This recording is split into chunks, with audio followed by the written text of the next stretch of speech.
Good morning, good morning. Well, it's morning here. I am doing this just by the light of the sun, powered by the light of the sun. I didn't want to turn on any artificial lights yet in the day. The roosters are crowing in the background, so I apologize. But week 5, we have reached CELTA week 5. So we had 2 more input sessions, phonology, the second session on phonology, which focused on stress, rhythm, and intonation. And then we also had a session on teaching adult learners. There was also 3 TPs this week because we have 4 candidates and 3 class slots. So 2 of the candidates taught their TP2 and 1 candidate taught her TP1. Great. So let's do the input sessions first. So we went through, I observed and participated in some, but did not give the session. We recapped the segmental and super segmental features. Then we jumped right into word stress, talking about like what is word stress, looking at syllables, how we can define these things, how we can actually, what it is, and then how we can make it easier for our students to understand. So how to teach it. Then the teachers had a maze to do. So it was of very common words meaning words that they're, oh, my dog is making a nest to sleep next to me. Making how we make those easier for our students, or not easier, what anticipated problems we can see with those common words, and then what we could do to help our students be able to pronounce those things. Then they looked at some uncommon words to kind of work out the stress of it. And then we reflected back again on that and saying, okay, so what are some tips that we can bring to the classroom? So if we see these types of things, what are things that we can help our students with? From word stress, we jumped into sentence stress. They were given a paragraph to work on individually, to assign stressed words and where the sentence stress would go. Then they had a activity which was kind of fun. It actually just shows kind of how old I was, because the tutor put lyrics to a song on the screen, and everybody, well, half of the people knew exactly what it was, and I was like, who is this? So sorry, Jessie J, I'm not, up on the current trends with pop music. Anyways, so they had to go through without singing the song, if they knew it, and mark the syllables that got stressed. Then they checked together, and it was fun because at the end, the tutor put on a metronome and was moving it from like a normal rhythm to a faster rhythm, and people had to kind of say the lyrics along, not sing.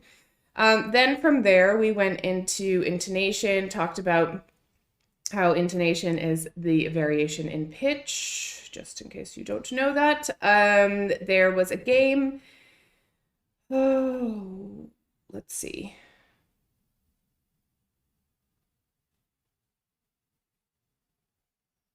Oh, there was a game, a memory game. It was kind of like telephone. I don't know what we call it here in Brazil, but anyways, it was kind of like telephone, where you say something and then the person repeats what you said, and then they add something on, and then it's, incrementally what the people have to say is, it just gets longer and longer. And I had to go last. I remembered everything though, because I'm a super nerd, but that's okay. And then we talked about intonation with question tags, and we kind of finished the session about, well, all of this really kind of led to a discussion on native speakerism, which was good because I am the only native speaker that's in this group, and I am very much against native speakerism, thankfully. And we talked about, we focused mostly on intelligibility and how that should be the focus, and that, accentism and native speakerism are just kind of like, ugh, passe, So anyways, it was quite a good discussion. So we were able to go through lots of the background information, but then also a lot of like practical things. And the tutor included lots of activities for the teachers to do that really exemplified how we could introduce these ideas to students without, like explaining it to them. Then we moved on to teaching adult learners, which is one of the things that I am super passionate about because I just like andragogy, to be honest.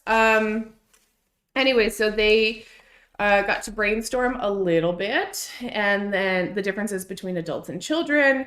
I have some thoughts about this, but I will reserve my thoughts to afterwards. Then we looked into there was a kind of a group discussion into some factors: discipline, autonomy, objectives, linguistic knowledge, and abstract thinking. So they went into breakout rooms and then they came back and we had some more discussion about this.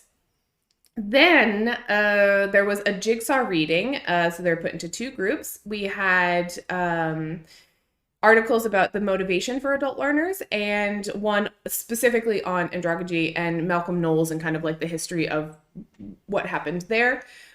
So they were brainstorming some of the claims or suggestions in the article and then relating it to classroom applications. And so they had these charts and then they shared with each other because it was jigsaw, obviously. So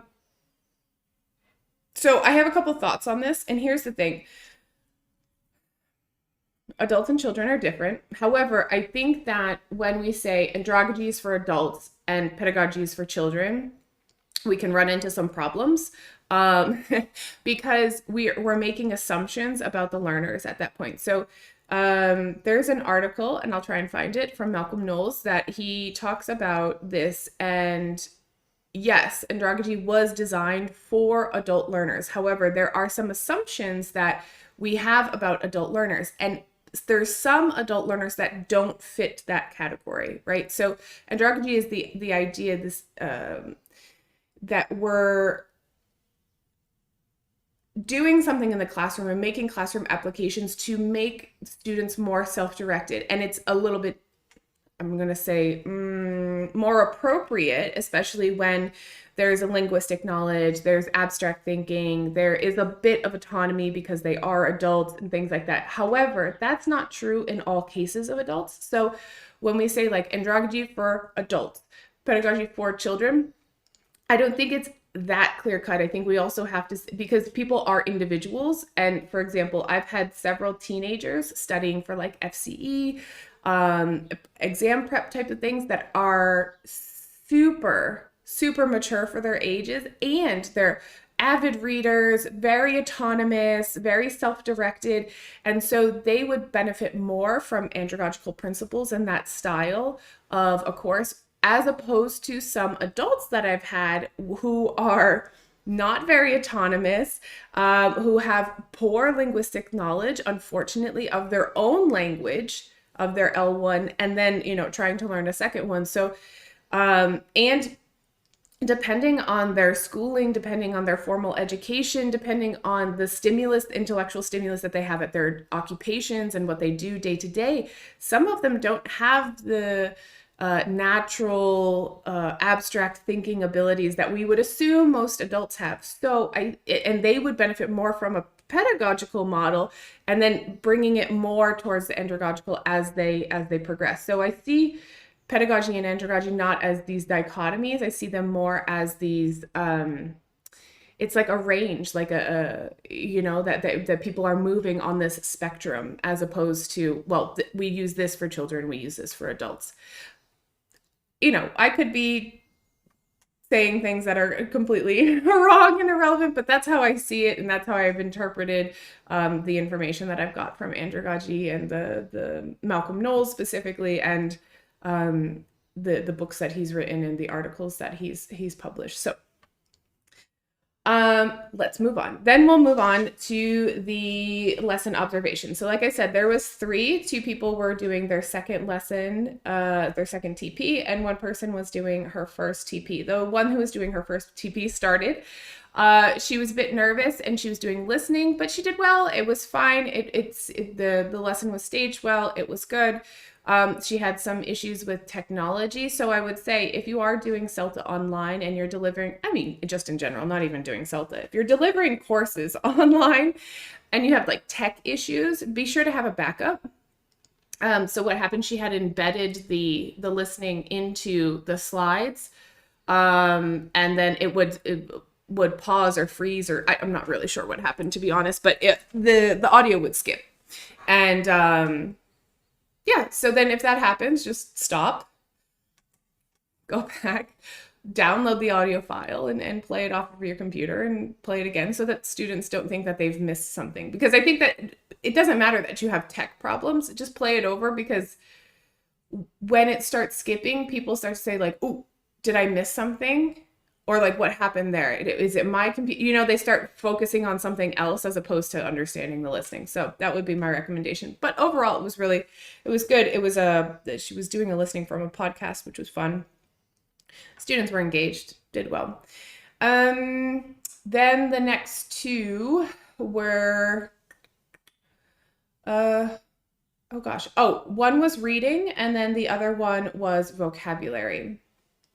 The reading was fine, stage fine. Again, they're doing much better. Like, they've been teaching for a couple weeks now, so like the staging of the lessons is good, and they're following some tips, and you can see that they're trying to improve. And one thing that they struggle with still is time management. And I would say that it's hard. Okay, time management is difficult, but sometimes. But what happens is we have to think about what we're asking the students to do and whether or not it's realistic in the time constraints that we're putting. Online teaching just takes longer for people to move in and out of breakout rooms, to get started on the activities that they need to do. So we have to take into consideration that. I mean, it just takes a little bit longer. Also, if you have something from the book, I would say feel free to adapt, especially if you have like a freer practice moment where people are having, you know, some speaking practice or something along those lines.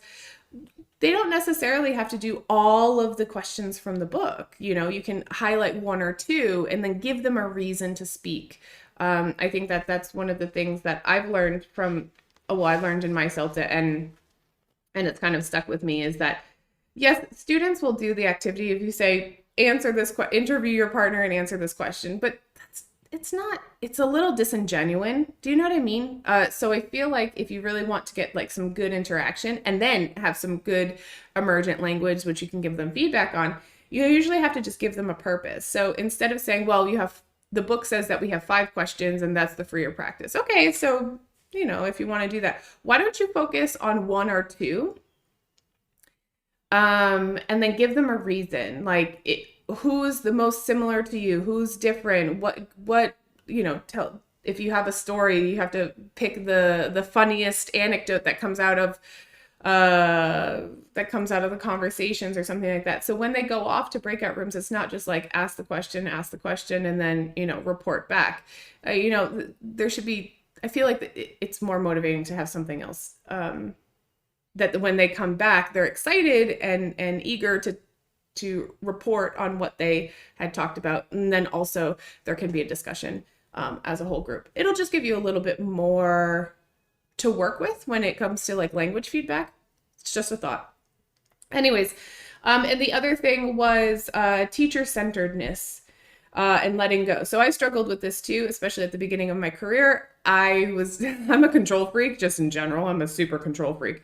So what happened was, one of the lessons was very, very teacher-centered, which is fine. I mean, listen, a teacher is there for a reason.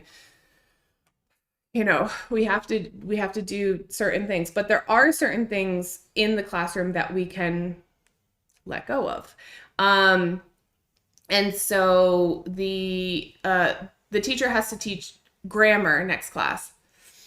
And I was in the breakout room kind of doing the assisted listening planning with them, and gave the suggestion, well, because they had seen this in an input session, they had seen some guided discovery. I said, well, why can't you take part, if you're not comfortable doing the whole lesson of guided discovery, why don't you take parts where students have to work with each other and they have to work together to then, you know, come up with grammar rules and things like that. If you give them examples and they have to kind of analyze it themselves instead of it always coming from you.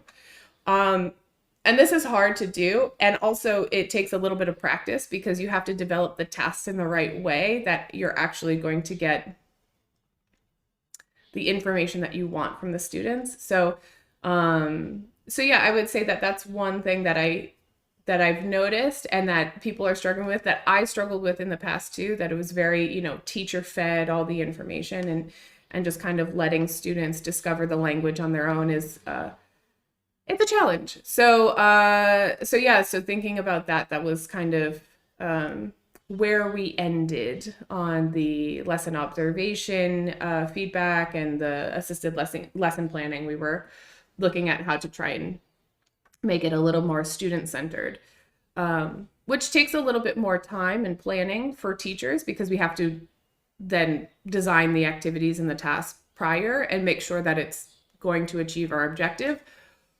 But it does change that interaction pattern a little bit. So I think it's valuable and useful.